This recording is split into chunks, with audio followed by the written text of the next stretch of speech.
who suffer domestic abuse.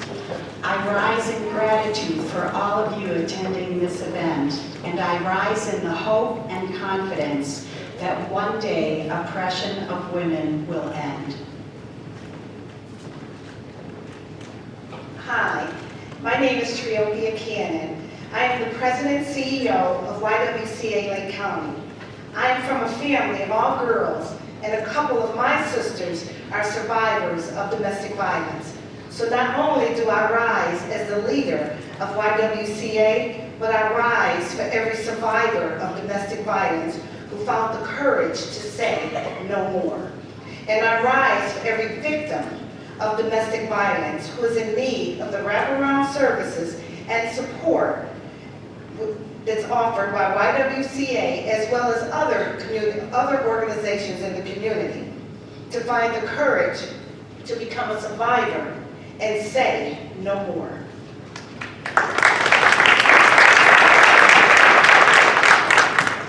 I'm Jennifer Yeoman, Executive Director at Zacharias Sexual Abuse Center, and I rise because every human being deserves to be safe, strong, and free of abuse.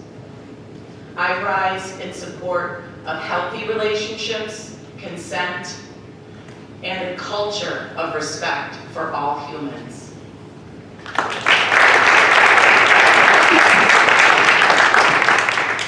Hi, I'm Carrie Flanagan with the Lake County Children's Advocacy Center. We at the Lake County Children's Advocacy Center rise to protect and advocate for all Lake County children.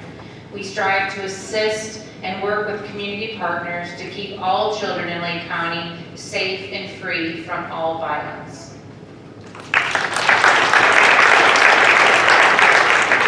Hi, I'm Bruce Johnson, the CEO of Casa Behavioral Health Services, and I rise out of the love, respect, and admiration that I have for my wife and my daughter who are here today, and I rise to fight the inequities, injustice, discrimination, and exploitation of women everywhere.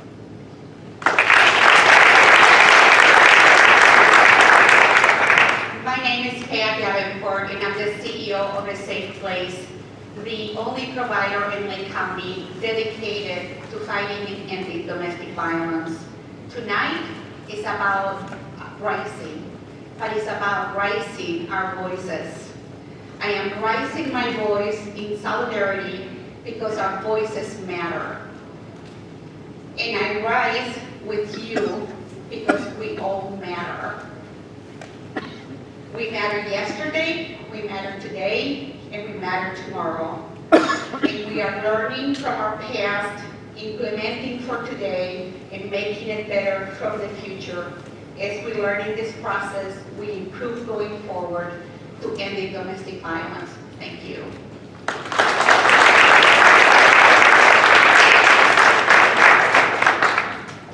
It is my pleasure to introduce to you Mrs. Charlene Quint.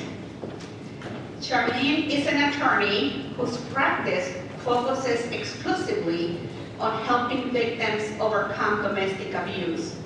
I met her about 3.5 years ago, and it's been a journey of working and volunteering in this work.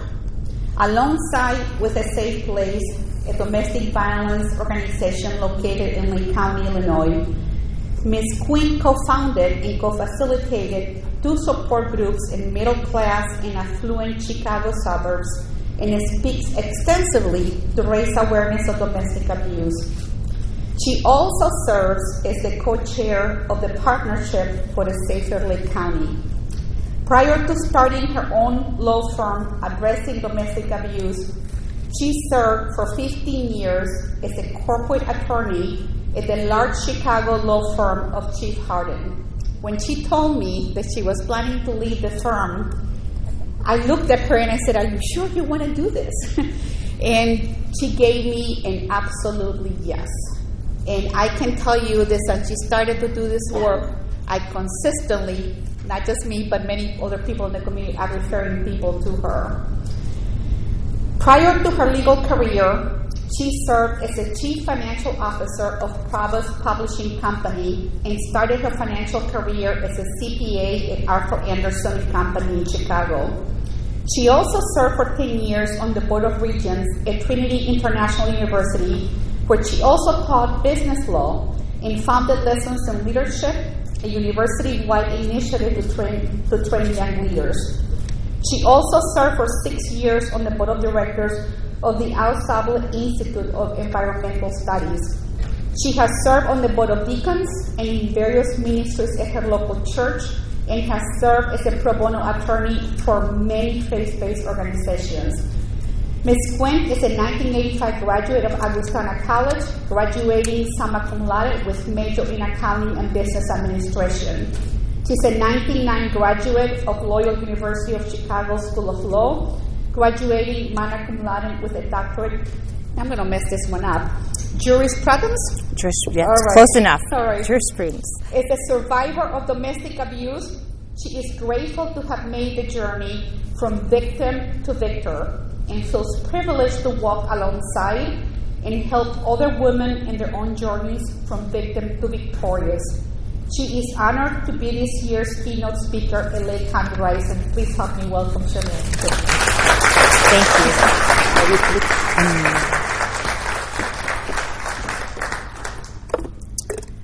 you. Well, it is certainly an honor to be here. Can you all hear me? Oh, boy. Thank you, Lake County Rising, for asking me to be here.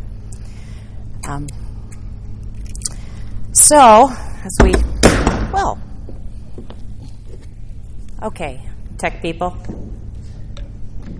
We need some help here. Not a tech person, but I'll play one on TV. That's all right. What do I do here, Sandra?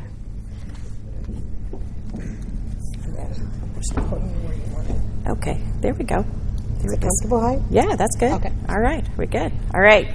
Now, can you hear me? All right, great.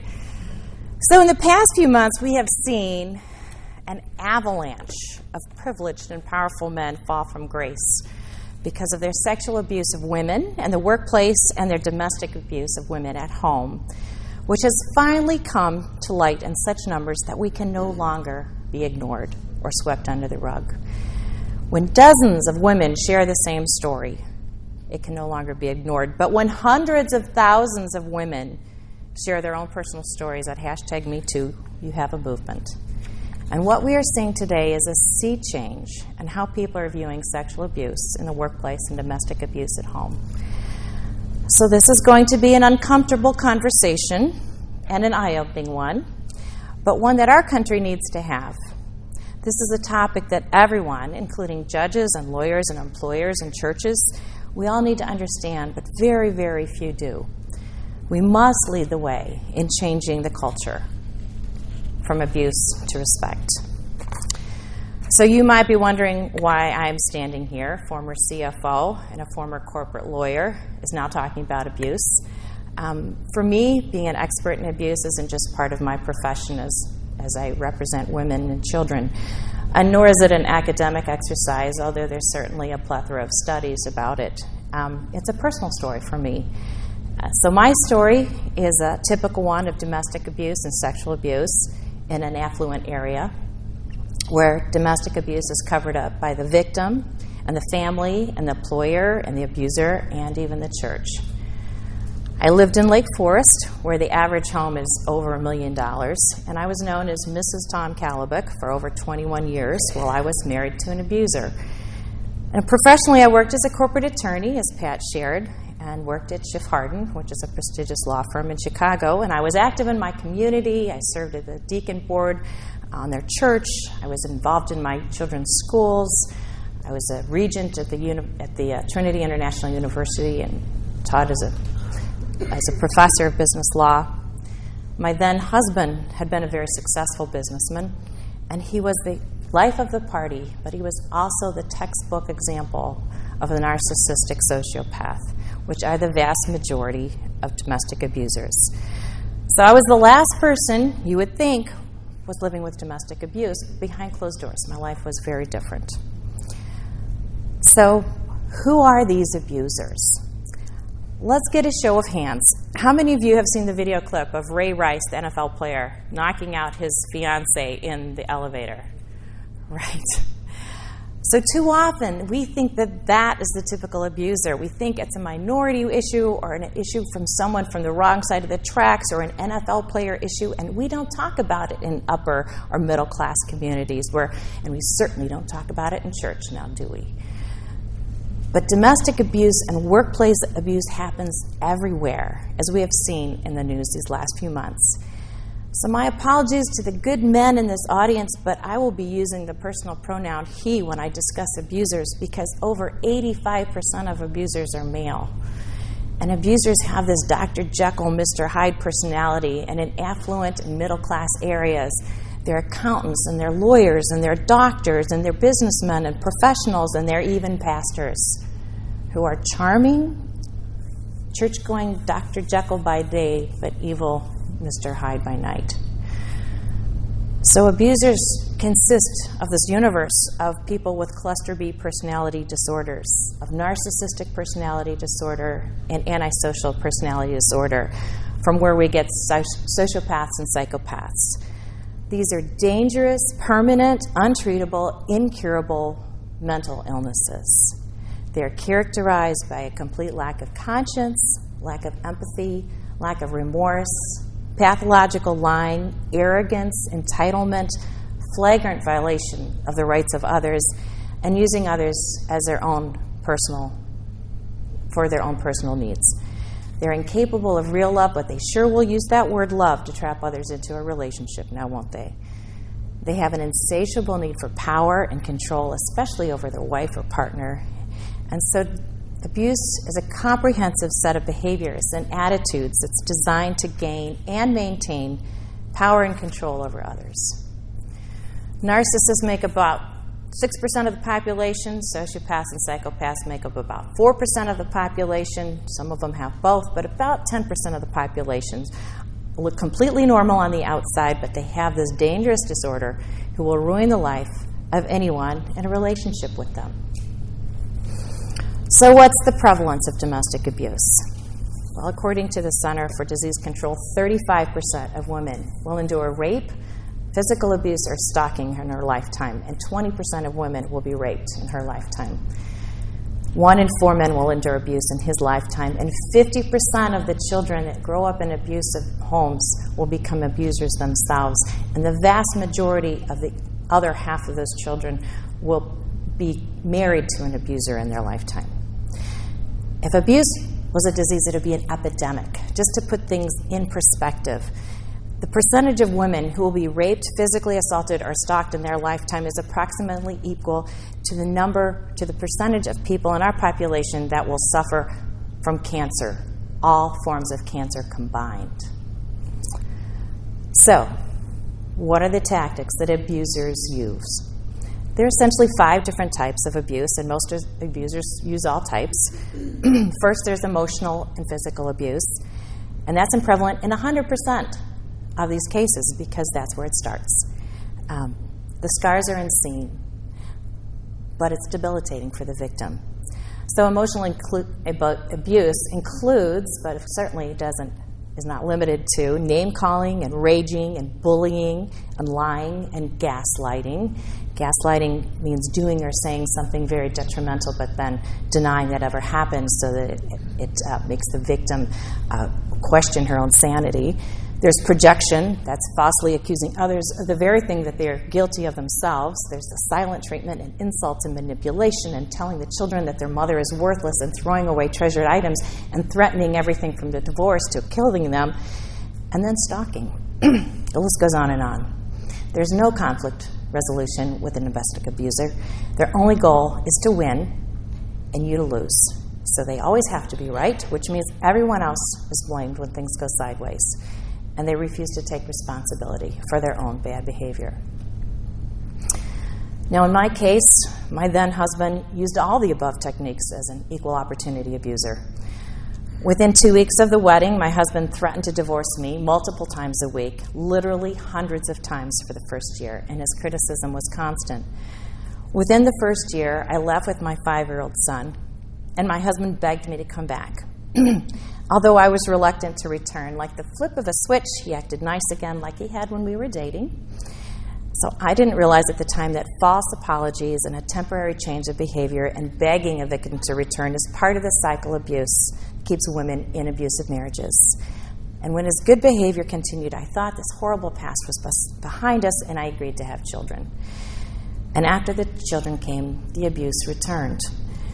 I also didn't know that abusers keep children to keep their wives in abusive relationships. The last thing a woman wants to do is leave her family, especially when she has small children.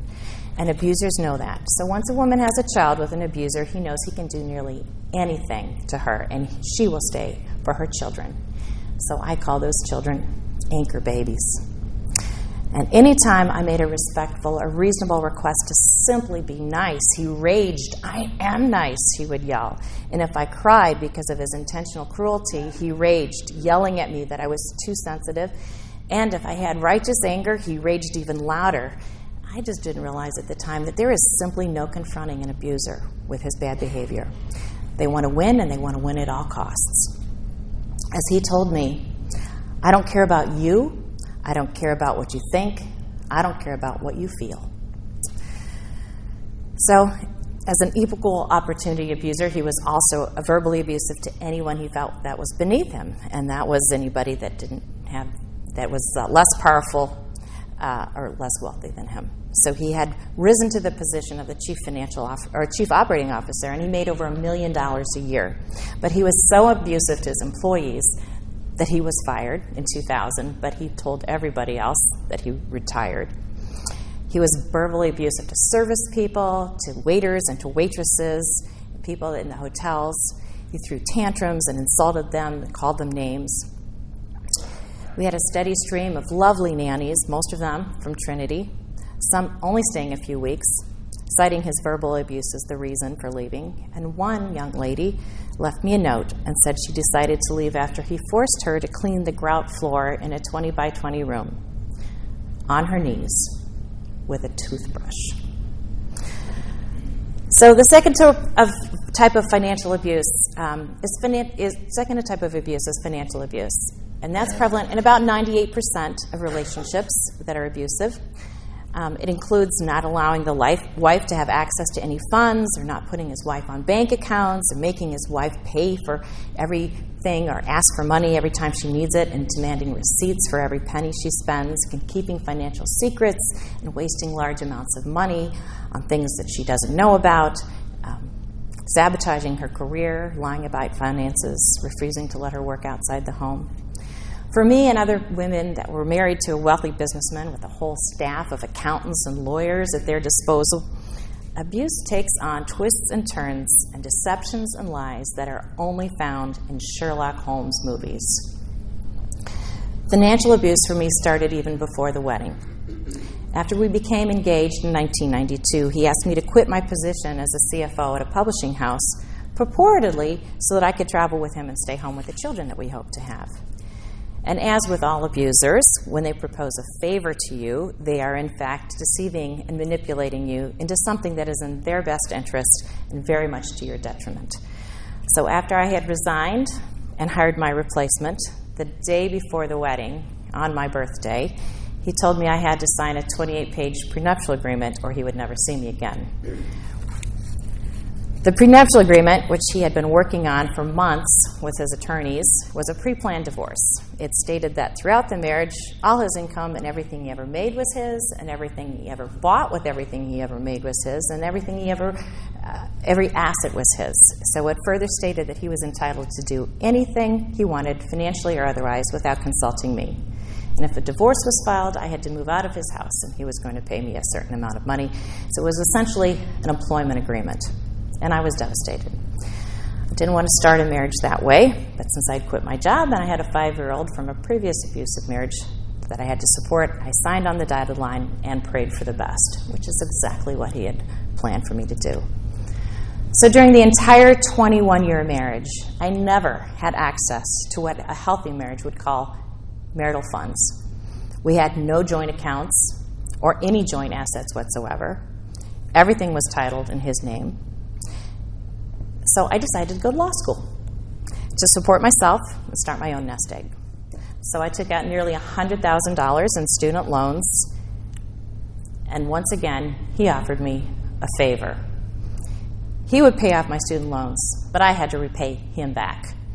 And so he took the money out of my small little monthly allowance. And when I finally repaid back my loan to him after many, many years, he claimed that he had no recollection of that agreement, and he continued to take the money out of my little small monthly allowance for the remainder of the marriage. And although he had a net worth of $22 million, after paying for child care, my monthly allowance was exactly zero. So I spent my entire paycheck supporting our family while he added to his net worth. At the end of my 21-year marriage to a multimillionaire and working as an attorney to support myself, my nest egg was non-existent, just as he had planned. And like a Sherlock Holmes movie, true characters and motives become clear after one discovers the pieces of the puzzle that have been cleverly hidden.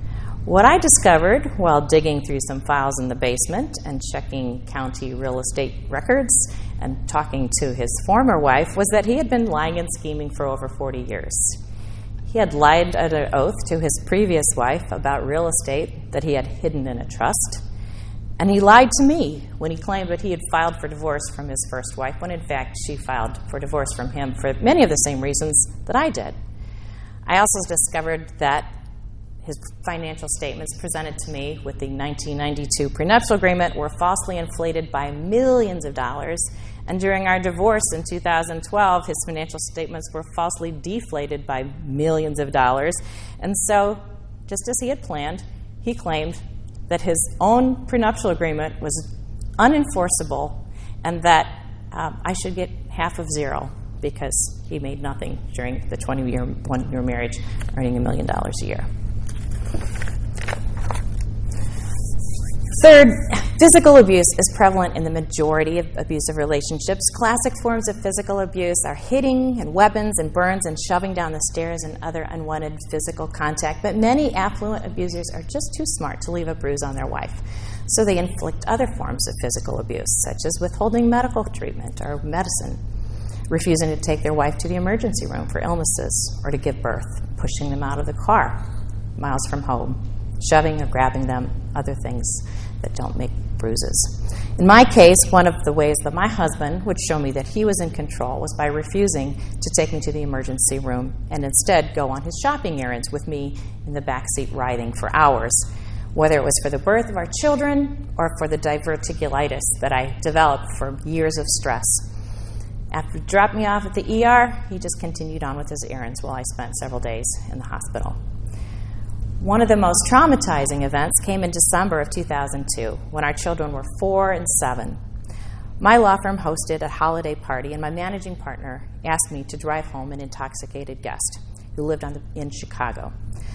I drove home our overserved guest in his car as my husband followed in behind, and I dropped him off about 2 in the morning.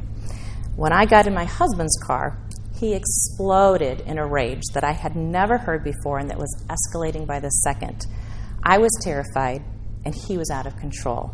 So at the next stoplight, I hopped out of the car, hoping that he would calm down, come to his senses, and ask me back in the car. He didn't. He sped away, and I was left 35 miles from home in Chicago in a gang-infested neighborhood with no coat, no cell phone, no money, and no credit cards, in the snow, with only an evening gown on. Fourth, sexual abuse goes hand in hand with abusers because people with these dangerous disorders use others as objects.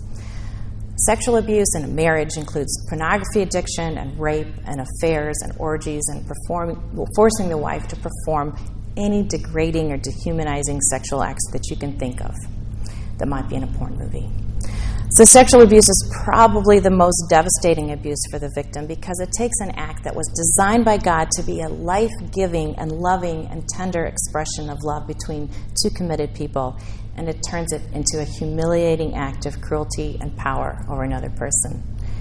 Victims of sexual abuse take years, if not a lifetime, to heal. It is no mistake that in the Bible, God singles out sexual immorality as something that is uniquely damaging to us. So in my case, I found out because of his own bragging that my husband had had multiple affairs over dozens of years in his first marriage. And in my marriage, his pornography addiction started very early, and I was forced to perform degrading and dehumanizing acts. And with the advent of the digital camera in early 2000s, so you never had to go to Walgreens anymore, he began filming and photographing the abuse, which only increased my humiliation, which he reveled in. He regularly demanded sex when it was inconvenient or emotionally difficult for me, like right before I had to leave for work, right after the dog died, and even after we had a traumatic fire that destroyed our house. When I objected to being treated like a prostitute, I was hounded and grabbed and followed relentlessly until I acquiesced. And if I still objected, he flew into a rage and told me he was entitled to sex with me or anyone else. And he yelled, "I can have sex with anyone I want, anywhere I want, anytime I want." And that's precisely what he did. By 2012, his abuse had escalated to a frequency and to levels that were unsustainable. So I sent him a respectful but lengthy letter outlining his actions over the marriage and explaining that his actions fell far short of the love that a husband should show to his wife as set forth in the Bible, and asked him to get some counseling. And his response, "That's not that bad. If it was that bad, you would have left 10 years ago."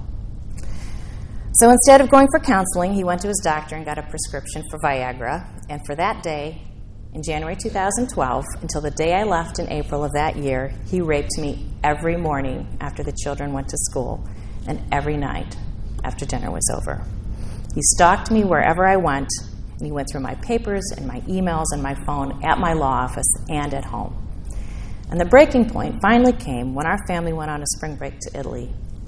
And throughout Italy, he raped me in front of my teenage children who were in the hotel bed right next to us as we were all begging him to stop.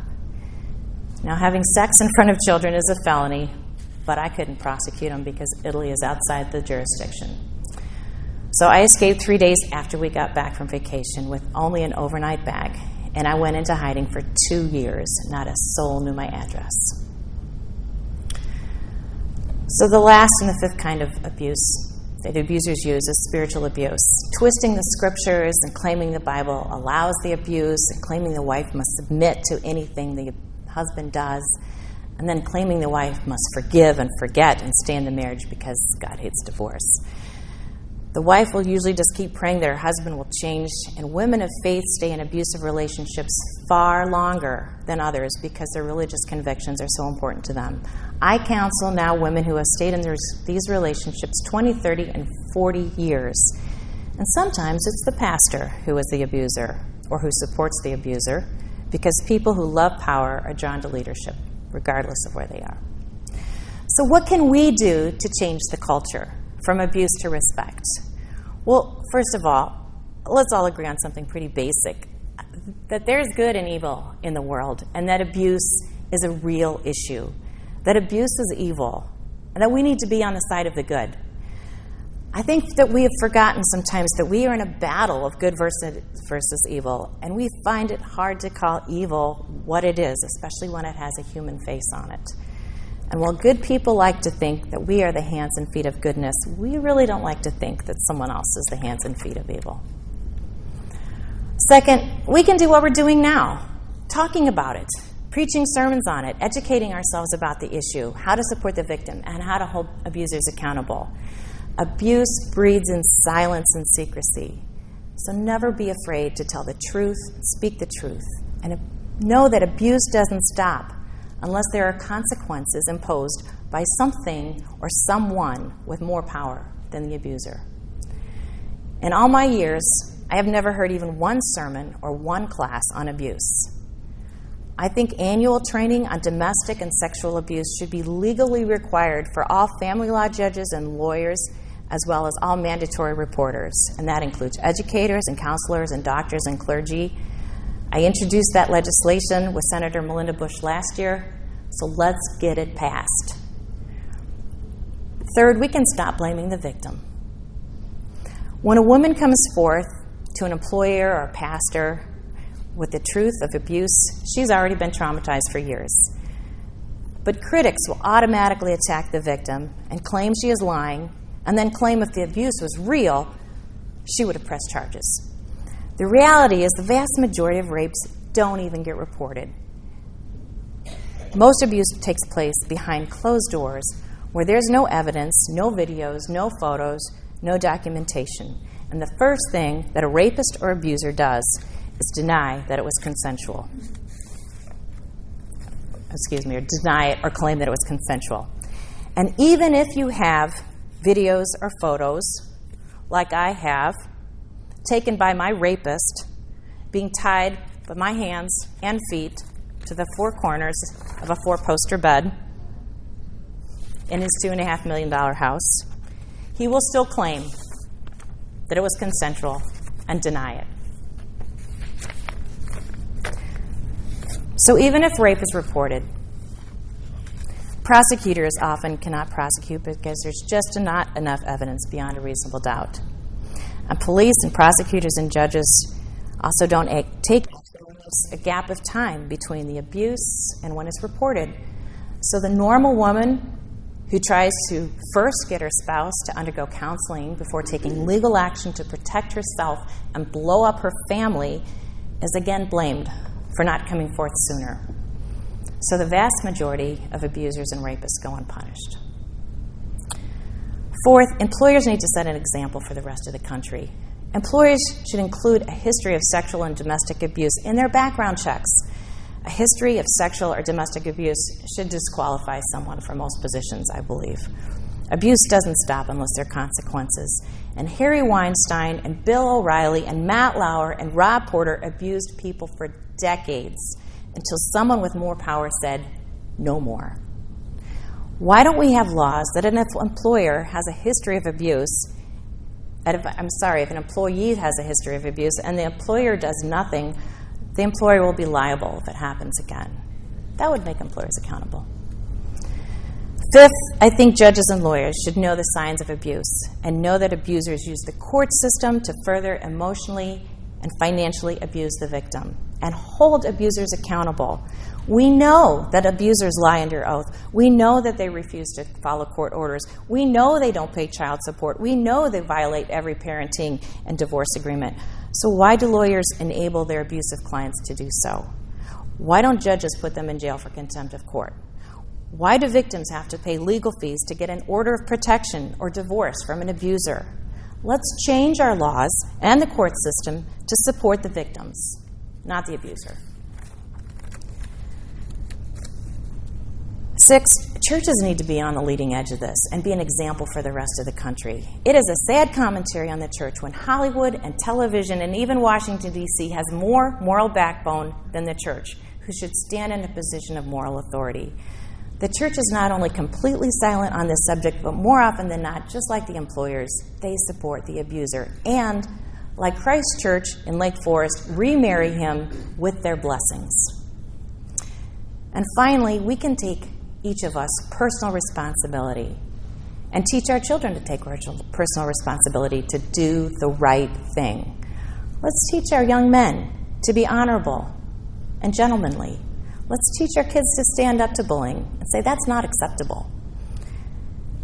We all know someone who has been affected by abuse, even if they haven't told us. Or perhaps you are someone who's been affected by abuse, and you need to start healing.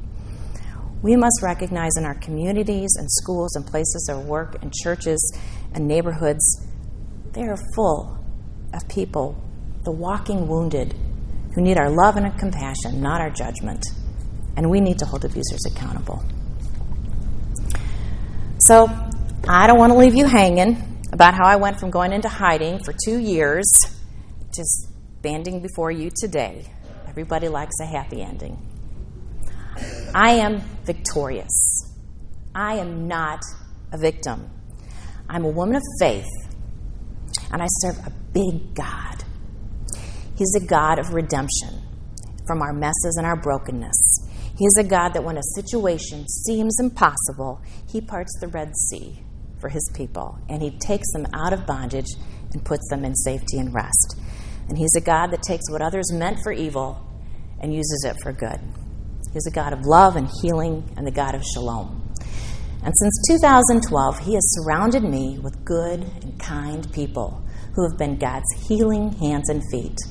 Domestic abuse counselors, a new church family, new neighbors, and reconnections with old friends. They are treasured gifts. And when I was sufficiently healed, he called me to a new assignment, like Moses, to bring other women out of bondage. So since 2005, when I ran into Pat, I have volunteered with A Safe Place, and I speak publicly against domestic abuse, and I started to support groups with A Safe Place in Lake Forest, my own backyard that I had lived in for 21 years in Gurnee, my new home. And I started my own law firm to help other women and children escape and overcome domestic abuse. I get the privilege of helping others heal and battling for them in court and cheering them along in their journey. God is also a God of surprises and second chances.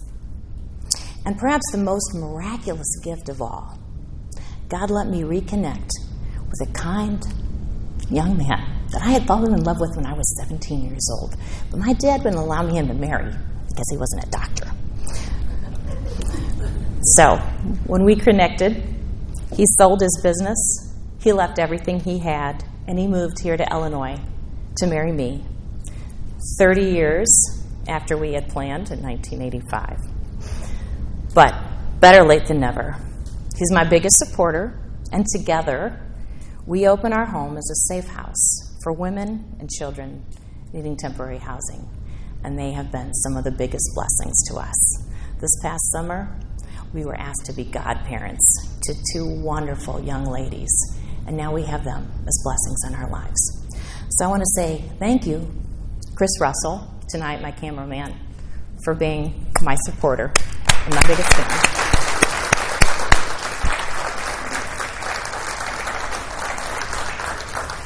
So friends, I'm going to leave you with a charge tonight. We have a high calling. We are in an epic battle of good versus evil. Edmund Burke, the great parliamentarian, warned us, the only thing necessary for the triumph of evil is for good men to do nothing. So don't do nothing. Side with what is good and right. Call domestic abuse the evil that it is, and step into the fight. Thank you.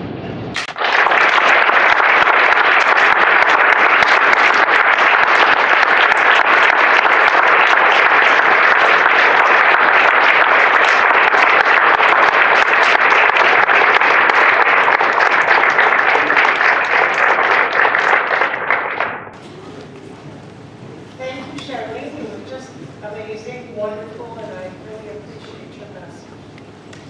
Tonight we have the honor and privilege of